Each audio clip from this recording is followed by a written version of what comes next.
Doctor Padekallu Vishnu ಭಟ್ಟರೊಂದಿಗೆ ಹಳಗನ್ನಡ ಕಾವ್ಯ ಶಾಸ್ತ್ರ ಅಧ್ಯಯನ ವಾಹಿನಿಯಲ್ಲಿ ಜನ್ನನ ಯಶೋಧರ ಚರಿತೆ ಉಪನ್ಯಾಸ ಮಾಲೆಯನ್ನು ಕೇಳುತ್ತಿದ್ದೀರಿ. ಶ್ರೀ ಗುರುಭ್ಯೋ ನಮಃ. ಜನ್ನನ ಯಶೋಧರ ಚರಿತೆಯ 4ನೆಯ ಅವತಾರದಲ್ಲಿ 31ನೆಯ ಪದ್ಯ ಈ ರೀತಿಯಲ್ಲಿದೆ. ಕೊಲೆಯಾಗದು ಪುಸಿಯಾಗದು ಕಳಲಾಗದು ಪೆರರ ಪೆಂಡಿರೊಳ್ ತನ್ನ ಮನಂ ಸಲಲಾಗದು ತೀರದುದ ಕಲವರಲಾಗದು ಪರತ್ರಯಂ ಬಯಸುವವಂ. ವಿಂಗಡಿಸಿ ಓದೋಣ. ಕೊಲೆ ಆಗದು, ಪುಸಿ ಆಗದು, ಕಳಲ್ ಆಗದು, ಪೆರರ ಪೆಂಡಿರೊಳ್ ತನ್ನ ಮನಂ ಸಲಲ್ ಆಗದು, ತೀರದುದಕ್ಕೆ ಅಲವರಲ್ ಆಗದು ಪರತ್ರಯಂ ಬಯಸುವವಂ. ಪರತ್ರೆಯನ್ನು ಬಯಸುವವನು. ಪರತ್ರೆ, ಇಹತ್ರೆ ಪರತ್ರೆ, ಅದು ಒಂದು ಪರಿಭಾಷೆಯ ರೀತಿಯಲ್ಲಿರುವಂತಹದ್ದು. ಈ ಲೋಕದ ವಿಷಯ ಮತ್ತು ಪರಲೋಕದ ವಿಷಯ. ಮುಕ್ತಿ ಎಂಬುದು ಪರಲೋಕಕ್ಕೆ ಸಂಬಂಧಪಟ್ಟಂತಹದ್ದು, ಆದ್ದರಿಂದ ಪರತ್ರೆ. ಆದ್ದರಿಂದ ಮುಕ್ತಿಯನ್ನು ಬಯಸುವವನು ಎಂಬ ಅರ್ಥ. ಪರತ್ರೆಯಂ ಬಯಸುವವಂ. ಈ ಜೀವನದ ಜಂಜಾಟ, ಚತುರ್ಗತಿಗಳಲ್ಲಿ ತೊಳಲಾಟ, ಇವು ಬೇಡ, ಇವುಗಳಿಂದ ಮುಕ್ತನಾಗಬೇಕು ಎಂಬ ಮನೋಭಾವವಿರುವವನು, ಎಂಬ ಸಂಕಲ್ಪವನ್ನು ಮಾಡಿದವನು, ಬಯಸುವವನು. ಪರತ್ರಯಂ ಬಯಸುವವಂ.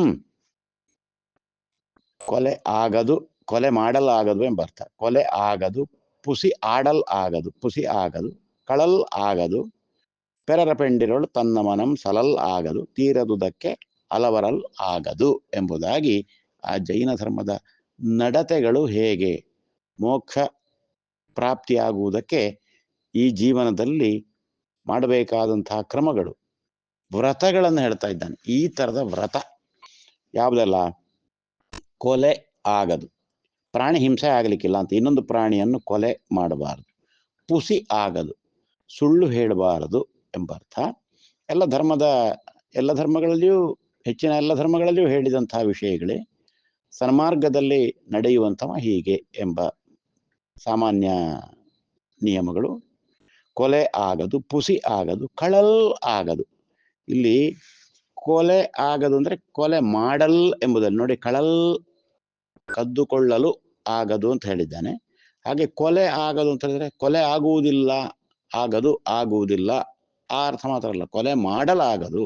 ಹಾಗೆ ಪುಸಿ ಆಡಲಾಗದು, ಕಳಲ್ ಆಗದು, ಕದ್ದುಕೊಳ್ಳಬಾರದು, ಪೆರರ ಪೆಂಡಿರೊಳು ತನ್ನ ಮನಂ ಸಲಲ್ ಆಗದು.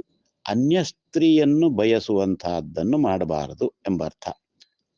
ತನ್ನದಲ್ಲದೆ ಇರುವುದನ್ನು ಬಯಸಬಾರದು. ಅನ್ಯ ಸ್ತ್ರೀಯನ್ನು, ಪೆರರ ಪೆಂಡಿರ್, ಪೆಂಡಿರ್ ಅಂದ್ರೆ ಸ್ತ್ರೀಯರು ಎಂಬ ಅರ್ಥ. ಪೆರರ ಪೆಂಡಿರ್, ಅನ್ಯರ ಸ್ತ್ರೀಯರು, ಅನ್ಯ ಸ್ತ್ರೀಯರು, ತನ್ನ ಸ್ತ್ರೀ ಅಲ್ಲದ ಇತರರು ಎಂಬ ಅರ್ಥ. ಪೆರರ ಪೆಂಡಿರೊಳ್ ತನ್ನ ಮನಂ, ತನ್ನ ಮನಸ್ಸು ಸಲಲ್ ಆಗದು, ತನ್ನ ಮನಸ್ಸು ಆಗದು, ಸಲ್ಲಬಾರದು. ಅಂದ್ರೆ ಪರರ ಪತ್ನಿಯರ ಮೇಲೆ ಮೋಹವನ್ನು ಪಡಬಾರದು ಎಂಬ ಅರ್ಥ. ತನ್ನ ಮನಂ ಸಲಲ್ ಆಗದು.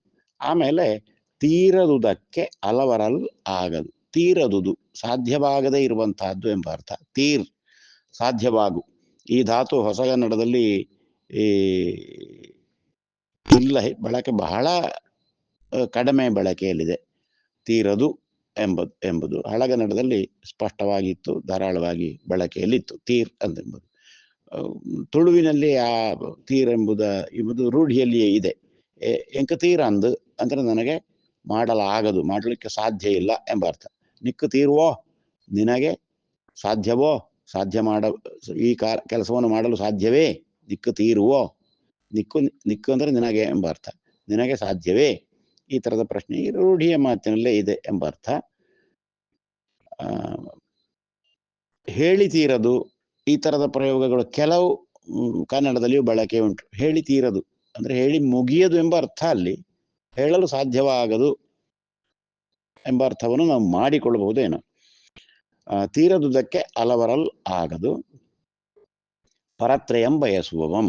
ಆದ್ದರಿಂದ ಪರಲೋಕವನ್ನು ಬಯಸುವವನು ಈ ಕ್ರಮದಲ್ಲಿ ನಡೆಯಬೇಕು. ಈ ಕೊಲೆ ಹುಸಿ ಕಳವು, ಅನ್ಯ ಸ್ತ್ರೀ ಕಾಂಕ್ಷೆ ಮತ್ತು ಸಾಧ್ಯವಾಗದುದಕ್ಕೆ ಬಯಸುವುದು. ಅಂದರೆ ತನ್ನಿಂದ ಮಾಡ್ಲಿಕ್ಕೆ ಸಾಧ್ಯ ಇಲ್ಲದಿದ್ರೂ ಅದನ್ನು ಬಯಸುವುದು. ಅಂದರೆ ಅತಿಯಾದ ಆಸೆ. ಅದು ತನಗೆ ಸಿಕ್ಕಬೇಕಾದಂಥದ್ದೇನುಂಟು ಅದರಲ್ಲಿ ಮಾತ್ರ ಬಯಕೆ ಇರಬೇಕಷ್ಟೇ ಹೊರತು ತನಗೆ ಸಿಗಬಾರದು ಎಂಬುದೇನಿದೆಯೋ ಅದನ್ನು ಬಯಸಬಾರದು ಎಂಬ ಅರ್ಥ. ಅಂದರೆ ಈಗ ತಾನು ಮಾಡಿದಂಥ ಒಂದು ಕೆಲಸಕ್ಕೆ ಏನು ಪ್ರತಿಫಲ ಸಿಕ್ಕಬೇಕು ಅಂತ ಅಪೇಕ್ಷೆ ಇರ್ತದೆ, ಅದಕ್ಕಿಂತ ಹೆಚ್ಚನ್ನು ಬಯಸಬಾರದು ಎಂಬ ಅರ್ಥ. ಹಾಗೆ ಸಾಮಾನ್ಯ ಜೀವನದಲ್ಲಿ ಆ ಆಚರಣೆಯನ್ನು ಮಾಡಬೇಕು. ಹೀಗೆ 5 ವಿಷಯವನ್ನು ಹೇಳ್ತಾನೆ. ಕೊಲೆಯಾಗದು, ಪುಸಿಯಾಗದು, ಕಳಲಾಗದು, ಪೆರರ ಪೆಂಡಿರಳು ತನ್ನ ಮನಂ ಸಲಲಾಗದು, ತೀರದುದಕ್ಕೆ ಅಲವರಲ್ ಆಗದು. ಎಲ್ಲ ಬಹಳ ಸರಳವಾಗಿಯೇ ಇದೆ. ಈ ಧರ್ಮವನ್ನು ಅತ್ಯಂತ ಸರಳವಾಗಿ ಆ ಕನ್ನಡದ ಪದ್ಯ ರೂಪದಲ್ಲಿ ಹೇಗೆ ನಿರೂಪಣೆ ಮಾಡುವುದು ಎಂಬುದಕ್ಕೆ ಒಳ್ಳೆಯ ಉದಾಹರಣೆಗಳು ನಮಗೆ ಈ ಕಾವ್ಯದಲ್ಲಿ ಸಿಗ್ತಾ ಇವೆ.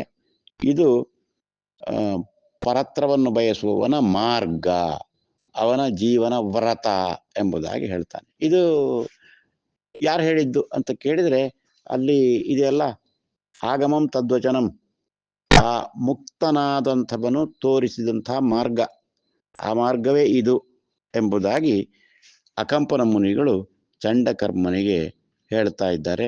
ನಮಸ್ಕಾರ.